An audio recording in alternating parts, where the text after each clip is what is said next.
Au dîner d'anniversaire de ma cousine, mon frère a affiché un sourire suffisant. Où est ton cavalier? Ah, c'est vrai. Personne ne voudrait se montrer avec toi. Mes parents ont ri. J'ai souri et dit, où est l'argent de ton loyer? Ah, c'est vrai. Il vient de moi. Jusqu'à aujourd'hui. J'ai discrètement mis à jour mon application, supprimé ma contribution à son compte de bail et suspendu la carte de service public partagée. Au dessert, il avait disparu pour s'occuper de quelque chose d'urgent. J'ai toujours détesté les dîners de famille.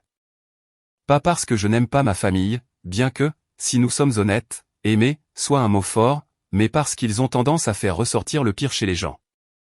Ou peut-être qu'ils ne font qu'ôter le vernis de politesse et vous montrent ce qui se cachait en dessous depuis le début.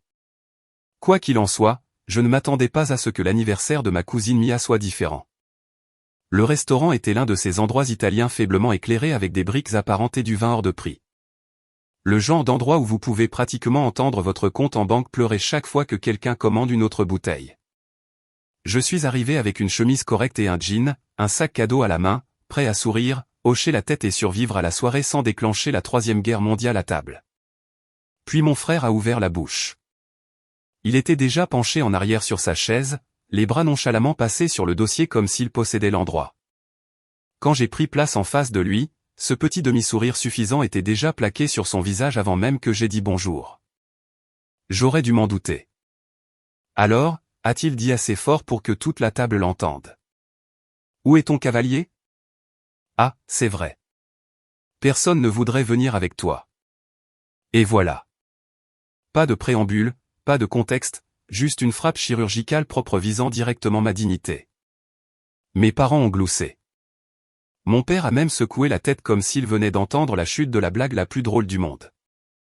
Je pouvais sentir quelques cousins me jeter un coup d'œil, certains faisant semblant de ne pas entendre, d'autres souriant au coin dans leur verre de vin. J'ai souri en retour, mais pas le genre de sourire crispé et poli.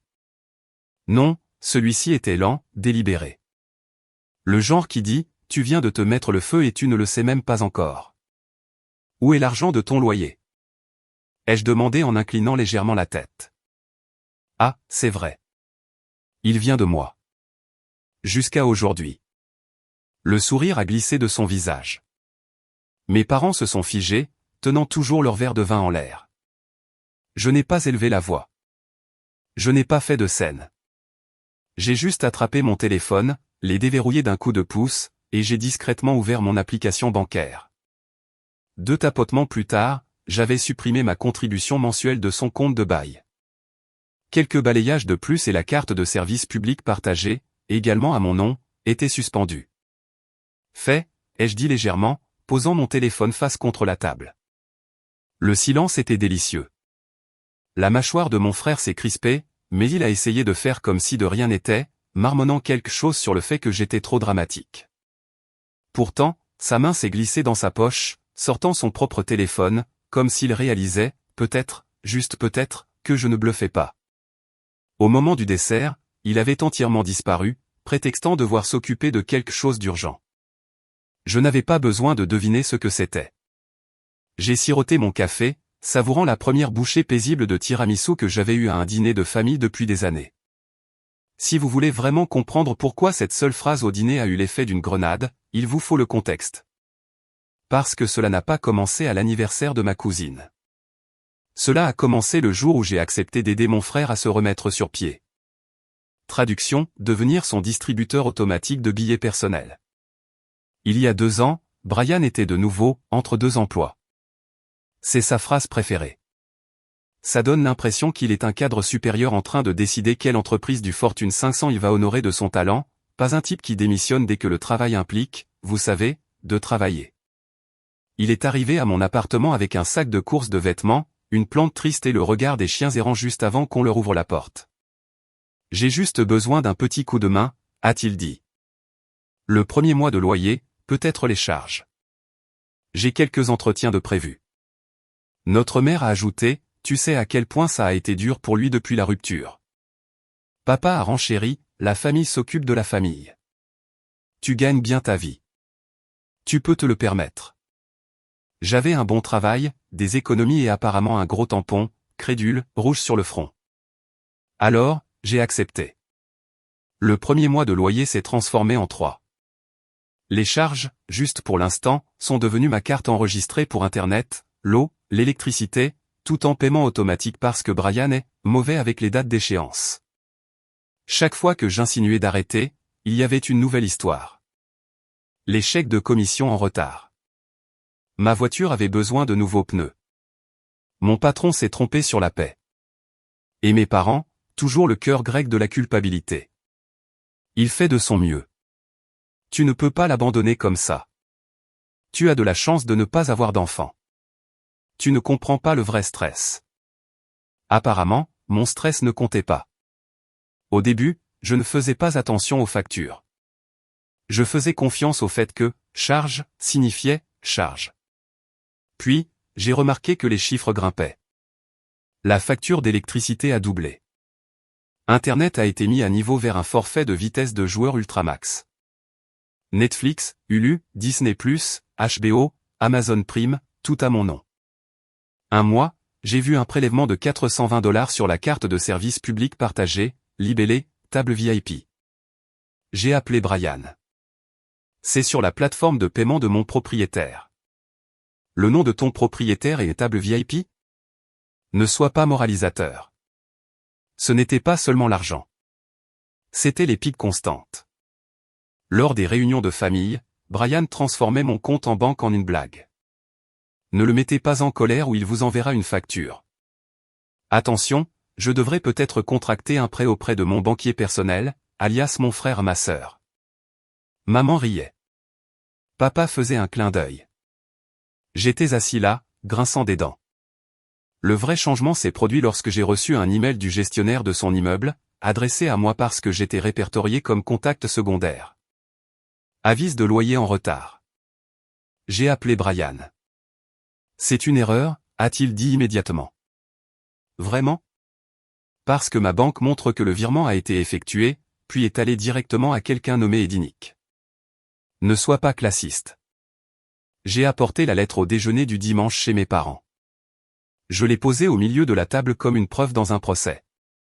Papa a froncé les sourcils. Pourquoi humilierais-tu ton frère comme ça?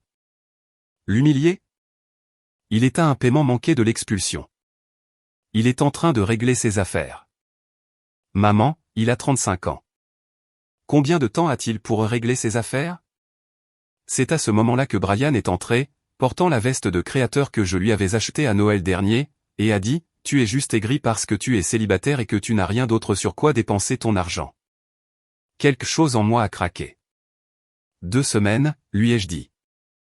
Ensuite, c'est fini. Loyer, charge, tout. Ils m'ont tous regardé comme si je venais d'annoncer que je déménageais sur Mars. Maman, tu ne ferais pas ça. Regarde-moi faire. Pendant les 14 jours suivants, mon téléphone a été une zone de guerre. Des chantages affectifs de Brian. Des messages vocaux émotionnels de maman sur la famille. Des discours de papa sur la loyauté, longs comme des sermons. Je les ai tous ignorés. Le soir de l'anniversaire de Mia, j'avais déjà décidé, plus de virements, plus de paiements de factures, plus de filets de sécurité familiale.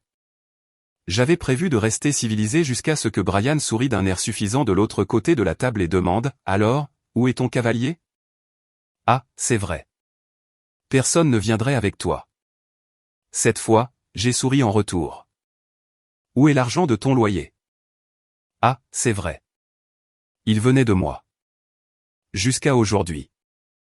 J'ai sorti mon téléphone, annulé son virement de loyer et suspendu la carte de service public. Son visage s'est décomposé. Tu ne peux pas faire ça. Je viens de le faire. Pendant 2 ans, j'ai payé ses factures pour qu'il puisse se trouver. Il ne s'est pas trouvé. Il a trouvé de nouvelles façons de dépenser mon argent. Ça s'arrête maintenant. Tu penses que me couper les vivres fait de toi une sorte de héros? Tu le regretteras quand personne ne sera là pour t'aider. Je me suis levé. Non, tu regretteras de n'avoir jamais appris à t'aider toi-même. Il m'a fusillé du regard un instant, puis est sorti en trombe, claquant la porte assez fort pour faire trembler le cadre. Maman a suivi, marmonnant que j'étais sans cœur. Papa est resté juste assez longtemps pour dire, tu comprendras un jour. Je comprends déjà, ai-je dit. C'est pour ça que j'arrête maintenant. Le lendemain, Mia m'a envoyé un texto, que as-tu dit à Brian? Il dit à tout le monde que tu as ruiné sa vie. Je n'ai pas répondu. On ne peut pas ruiner une vie que quelqu'un n'essaie même pas de construire. Pour la première fois depuis des années, mes comptes étaient les miens. Mon salaire n'était pas prédépensé pour son loyer. Le solde de ma carte de crédit était en dessous de ma limite de confort. J'ai dormi sans me réveiller pour faire un virement d'urgence. Que Brian survive ou non, ce n'était plus mon urgence. Et c'est là que j'ai réalisé que le vrai tournant n'était pas de dire non. C'était de croire enfin que j'en avais le droit. Le premier matin après a été étrangement léger, comme si un poids avait été soulevé pendant mon sommeil. Pas de panique bancaire à 6h58 du matin. Pas de course pour couvrir des frais. J'ai fait du café et je l'ai vraiment goûté. Et il avait un goût que je n'avais pas eu depuis des années, celui de ma propre vie. Vers midi, les répercussions ont commencé. Mia a envoyé une capture d'écran du chat familial intitulé « Urgence familiale », comme si nous étions des actionnaires et que mon salaire était le produit. Maman, nous devons nous serrer les coudes autour de Brian en ces temps difficiles. Papa, frère à sœur l'a coupé. Inacceptable. Tante Rosa, pourquoi frère à sœur payait-il ses factures en premier lieu? Pour une fois, le silence n'était pas le mien. À 14h, le gestionnaire immobilier de Brian a appelé. Vous êtes répertorié comme contact secondaire. Avis de retard de paiement. Je ne suis pas garant, ai-je dit. Compris. Si le paiement n'est pas reçu d'ici vendredi, nous émettrons un avis de payer ou de quitter. Faites votre travail et retirez mon email. Une pause. Un rire poli. Le loyer n'est pas sujet à débat. Clic. Une corde coupée nette. Ce soir-là, maman a essayé la voix douce. Chérie, ton frère a eu une crise de panique. Il n'est pas comme toi. Il est sensible. Moi aussi, ai-je dit. J'ai juste arrêté de payer pour ça. Mercredi, papa a laissé un message vocal teinté de culpabilité. Si ta grand-mère voyait ce manque de loyauté. Je l'ai supprimé à mi-phrase. Les parents décédés n'ont pas à co-signer des dettes. Les messages de Brian oscillaient entre la fanfaronnade et la supplication. Je m'en sortirai très bien sans toi.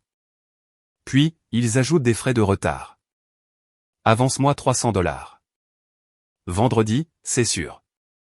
Puis, tu es vraiment diabolique. J'ai tapé un seul mot. Non. Mes mains ont cessé de trembler. Il a redoublé d'efforts. Alerte à la fraude pour une tentative d'ajout sur la carte de service public. 10 minutes plus tard, une nouvelle demande de crédit refusée. J'avais gelé mon crédit le soir de la fête de Mia. J'ai complètement fermé le compte de service public, puis j'ai supprimé les liens partagés sur Amazon, Apple et Uber. Le calme qui a suivi avait le goût de l'eau fraîche. Vendredi, l'avis de payer ou de quitter a atterri sur sa porte. Au coucher du soleil, il martelait la mienne, l'avis à la main. Tu as fait ça. Ils veulent $1840 pour 17 heures. Vends la veste. Vends la montre. Appelle le gars de la table VIP et demande-lui de parrainer ton loyer. Je ne vais pas mettre ma vie en gage, a-t-il dit. Tu mettais la mienne en gage, ai-je répondu, refermant la porte sur le son d'une clé qui ne fonctionnait plus. Le lendemain matin, maman est passée à l'attaque nucléaire par SMS. S'il est expulsé, ce sera sur ta conscience. S'il est expulsé, ce sera sur son bail. Cet après-midi-là, une invitation est apparue. Dîner de stratégie familiale. Emoji tableur inclus. J'y suis allé. Les limites ne signifient rien si l'on se cache derrière elles. Papa avait disposé des cartes comme pour une négociation commerciale. Maman portait son sourire, je tiens le coup. Brian avait l'air anéanti mais poli. Papa a joint ses doigts en clocher. Plan de transition simple. 90 jours. Tu couvres le loyer pendant que Brian fait la transition. Il prendra les charges. Non, ai-je dit. Le sourire de maman a vacillé. Chérie, sois raisonnable. Pendant 2 ans, j'ai été raisonnable, ai-je dit en faisant glisser mon téléphone sur la table. Prélèvement de 420 $ pour un club, faux nom de propriétaire, alerte à la fraude, avis d'expulsion. La raison est la raison pour laquelle nous en sommes là. Mia a discrètement proposé, il pourrait vendre le PC de jeu, la veste et la montre. Je ne vends pas ma montre, a dit Brian. Alors tu n'es pas sérieux, ai-je répondu. Il a vendu le PC et la veste, a emprunté le reste et a payé son loyer sans me remercier, ce qui était très bien. La gratitude aurait été comme un vol, une deuxième fois. J'ai commencé petit. Un cours de poterie, déplacer mon chargeur de téléphone dans la cuisine, remplacer le canapé d'invité par un pour moi. Les gens ont remarqué que je semblais plus léger. Papa a essayé ses vieux sermons. Maman a envoyé des recettes tard le soir comme code pour « tu me manques ». Brian poussait toujours, mais rien ne se passait. Il y a eu des pertes. Les dimanches matins semblaient étranges sans vérifier mon application bancaire, mais il y a eu des victoires. Tante Rosa m'a donné une carte cadeau pour l'argile. J'ai croisé Brian. Il avait vendu la montre et pris des quarts de travail en entrepôt. Le premier sourire honnête depuis des années a traversé son visage. À la fin du mois, mon application montrait un seul paiement de loyer. Le mien. Pas de prélèvement surprise, pas de sauvetage, pas de panique. J'ai réalisé que l'amour sans limite n'est que de la dette dans un plus bel emballage. La famille peut être un nom jusqu'à ce que ce soit une facture. Maintenant, mes revenus sont les miens. Mon canapé, mon bol bancal, les jeudis avec Mia. Les SMS d'Elena. Des matins qui ont le goût du café au lieu de l'angoisse. 2 semaines plus tard, une photo de Brian dans un sous-sol miteux a fait surface. Chaise dépareillée, matelas par terre. Je n'ai ni ri ni eu pitié de lui. Je me suis juste senti libre. Parfois, on n'a pas besoin d'élever la voix pour gagner. Il suffit de débrancher discrètement la prise et de regarder les lumières s'éteindre.